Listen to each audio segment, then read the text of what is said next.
Later in the Bible, so not here in the book of Genesis, that's the very first book of the Bible.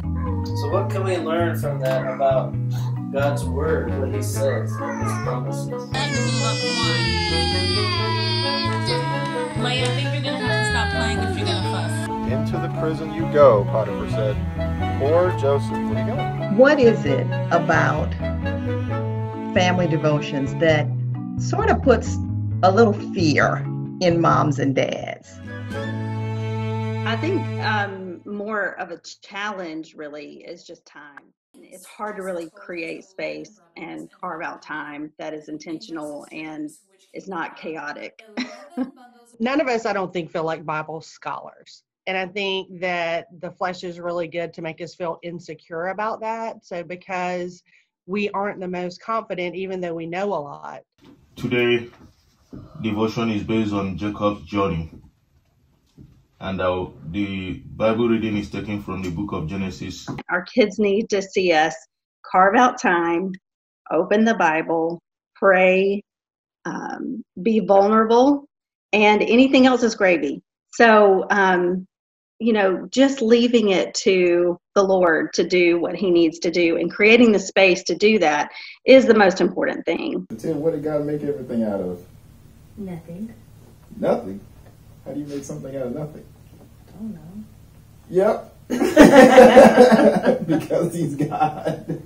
It's good for them to see that you have to search his words for the answers and everything. So I would say just be natural, be authentic, and be real. With little kids, you want to have a very short and sweet message and one thing for them to take away. If you expect more than that, then you're probably expecting too much. And the Lord is happy with you just for sitting and creating space and talking to your kids. And by the way, it doesn't have to be, always just in your home. It can be in your car, or this is a continuous conversation. Jacob's father, Isaac, the son of Abraham, had sent Jacob on this journey. Finding a comfortable spot, somewhere that makes sense. Maybe the dinner table is not the place because the kids get uncomfortable and they don't want to sit there very long. I think you could see in some of our videos that they were kind of all over the place. They're on the floor, on the couch, in a bed together. So obviously it depends on ages and all of that as well. I would also just suggest maybe changing up the format sometimes. We can get stuck in a rut if we just do the same things all the time. So maybe try picture books or use a video devotion. You can find free things on YouTube. I love to suggest the Bible Project.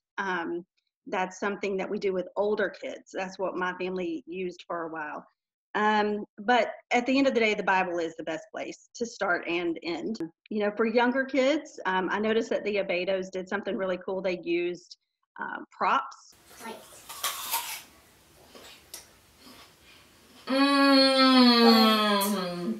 Do you think it really was delicious? It was so good. I noticed that the Caudells, when they were gathered around, Dawn shared a personal story. But we were praying that we would have a baby girl and that we would see the Lord's promise come true. And that drew the kids in to make it applicable to their lives and to their family. How do we want to speak into that single mom or that single dad who wants to engage in a family devotion, but may have to do it in a different way? I think it's an encouragement and something you need to hold fast to, that if you have those kids, those are who you have to disciple. Mm-hmm. And it doesn't matter if you're sitting next to somebody or not. Those are who God has definitely trusted you with. And so you have a voice for those kids. So for those parents who have preteens or teens, they can still do family devotions as well, right? Right. And I think something that's really important is to start when they are younger or when they are preteens, because the familiarity of having that conversation and that vulnerability and everything buys and accountability with teenagers, which is so hard. You can't get it any other way than invest in the time. Abra, can you not pray? I saw each family end in prayer. Talk about the importance of including prayer. if we're We can never alone or underestimate with our the family. power of a family praying together. Our children are very honest in their prayers. And do not leave us in temptation, but deliver us from evil. Nothing is void when it's spent on Him, and we have to remember that the Lord loves our children more than we do, and He's very happy with our efforts to point our children to Him. Follow Jesus. Make His kingdom come. May His kingdom come. And don't forget your love.